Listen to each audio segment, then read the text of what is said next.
एक जिम में आखिर आपको क्या चाहिए बता दो ना। सेंट्रलाइज्ड एसी है, इक्विपमेंट्स इतने ज़्यादा एडवांस्ड है, इतना स्पेशियस जिम और एम्बियंस तो इतना लाजवाब है। नमस्कार दर्शकों, मैं नीरज अरवानी हर दिन अग्निपथ के नए सत्र में आप सभी दर्शकों का हार्दिक स्वागत करता हूं। चलिए रुक करते हैं खबर की ओर। दर्शकों, आज हम बात कर रहे हैं पैनल नंबर 6 की पूर्व नगर सेवक महेश सुखरामानी की। महेश सुखरामानी एक ऐसा नाम जिसने अपने बल बूते पर, अपने खुद की पहचान पर, अपना पैनल नंबर 6 में अपनी एक अलग ही पहचान बनाई है, अपना एक अलग मुकाम बनाया है। आज के दिन महेश सुखरामानी जी का जन्मदिन भी था, जिसे लेकर हर दिन अग्निपथ की टीम पहुंची महेश सुखरामानी के कार्यालय पे उन्हें बधाइयां देने। साथों साथ महेश सुखरामानी का हर दिन अग्निपथ की टीम ने एक साक्षात्कार भी लिया है।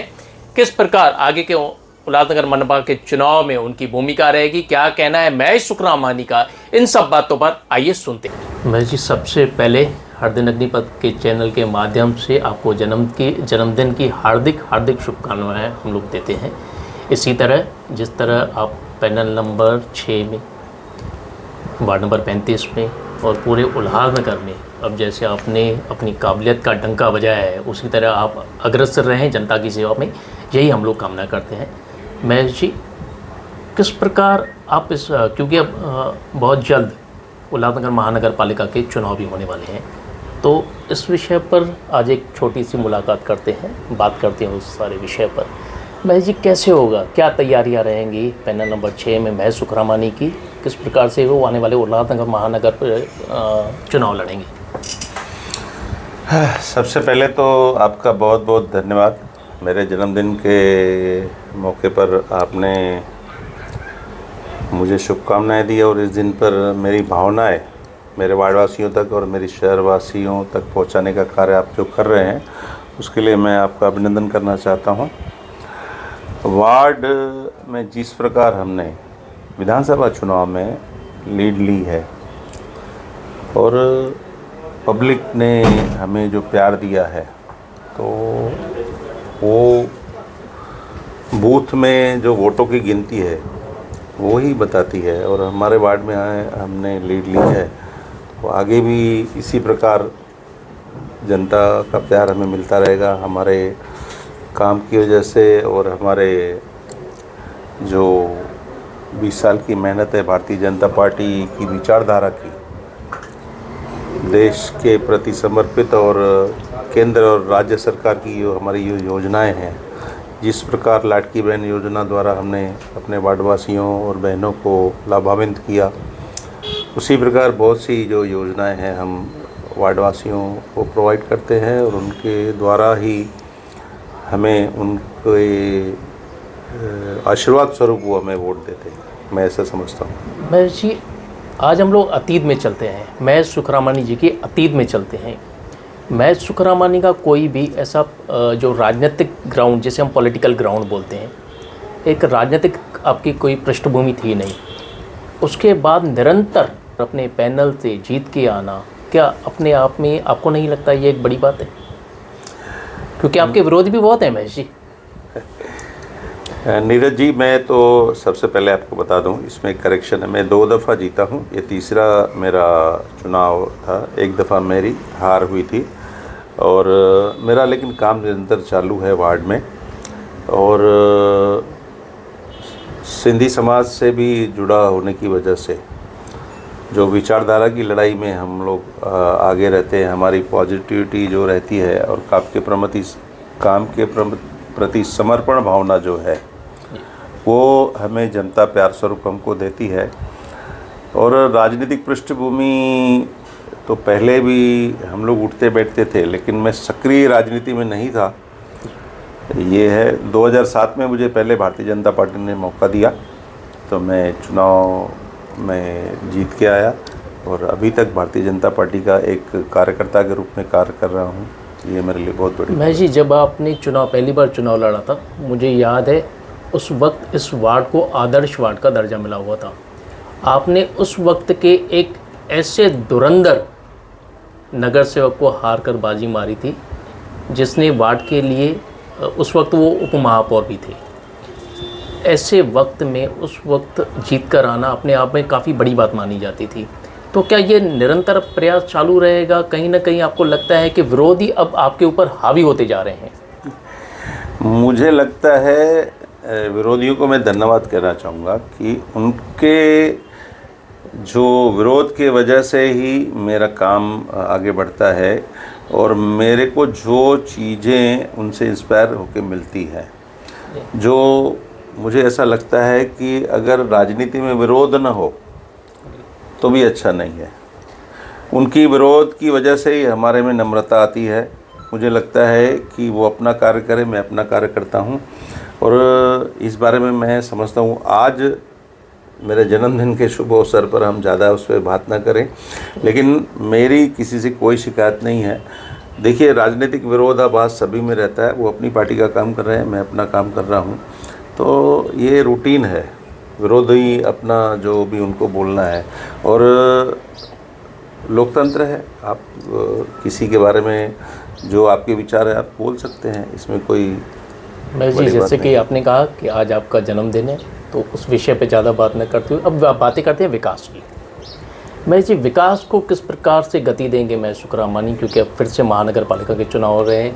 अब कोई नगर सेवक है नहीं, प्रशासक राज है उल्लासनगर में, तो किस प्रकार से अब जो गति मिलेगी, किस प्रकार से मिलेगी? आगे के जो आपके भविष्य के जो मैनिफेस्टोज हैं वो क्या रहेंगे? किस प्रकार से जनता को और सुविधा होगी आपके वार्ड में, आपके पैनल में? बहुत ही अच्छा आपने सवाल पूछा है। जिस प्रकार विधानसभा में उल्लासनगर की जनता ने हमें प्यार दिया है, भारतीय जनता पार्टी को, और राज्य में हमारी सरकार, केंद्र में भी हमारी सरकार होने की वजह से जो इस समय नई कमिश्नर मैडम जो आई हुई हैं, अवाले मैडम, वो भी एक युवा और आईएएस अधिकारी है।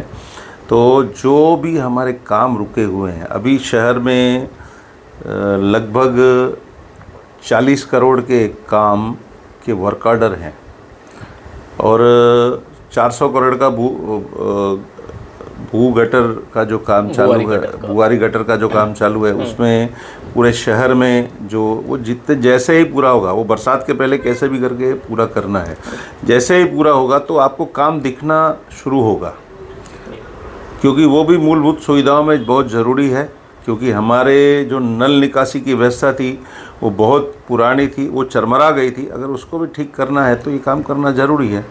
तो मैं समझता हूँ कि कुछ ही महीनों में, बरसात से पहले, हमारे शहर में जो रोड रास्ते जो यहाँ पर बंद दिख रहे हैं या जो भी है, और जिस प्रकार राज्य में हमारी सरकार है, हमारे आमदार हैं, खासदार हमारे हैं, तो हमें विकास की जितनी भी उल्लासनगर की नीड है वो कभी भी जितनी जल्दी होगी वो पूरी होगी और रुकेगी नहीं। काम जितना जल्दी होगा वो पूरा होगा और काम रुकेगा नहीं, फंड भी आते रहेंगे।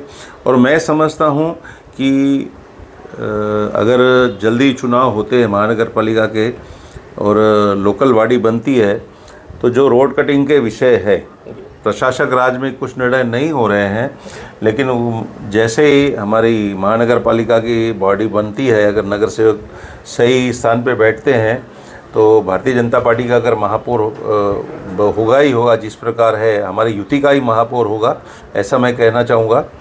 तो युति के इस महापौर के दौर में हम लोग जो शहर के रोड चौड़ीकरण का जो कार्य है वो ज़रूर होगा और होना भी चाहिए शहर के विकास के लिए। अभी हम लोगों ने देखा था आमदार इलेक्शन में महेश सुखरामानी ने 2 कदम पीछे लिए थे, अब सक्षम दावेदारों में से एक माने जा रहे थे।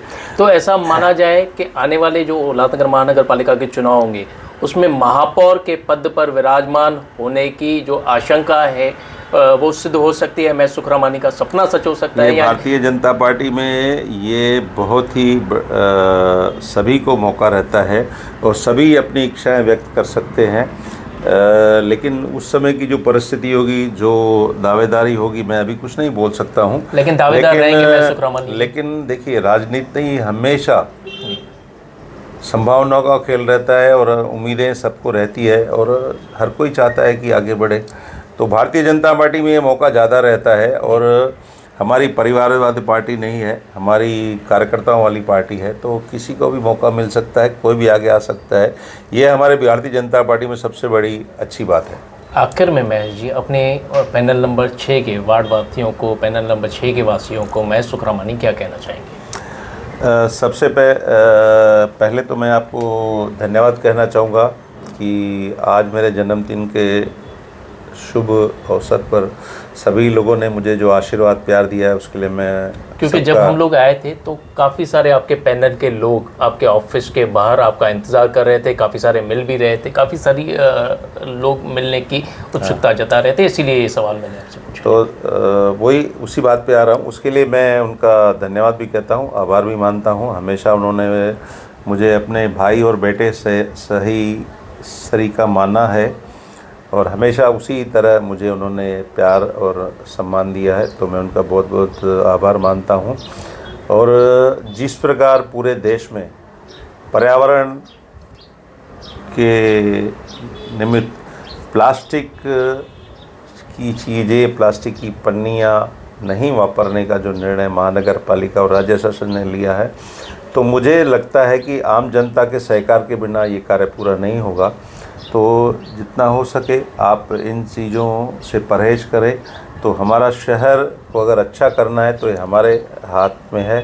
अच्छा करना है या कोई भी चीज़ अगर इम्प्लीमेंट करनी है तो खुद से हमें उसको बदलाव करना है।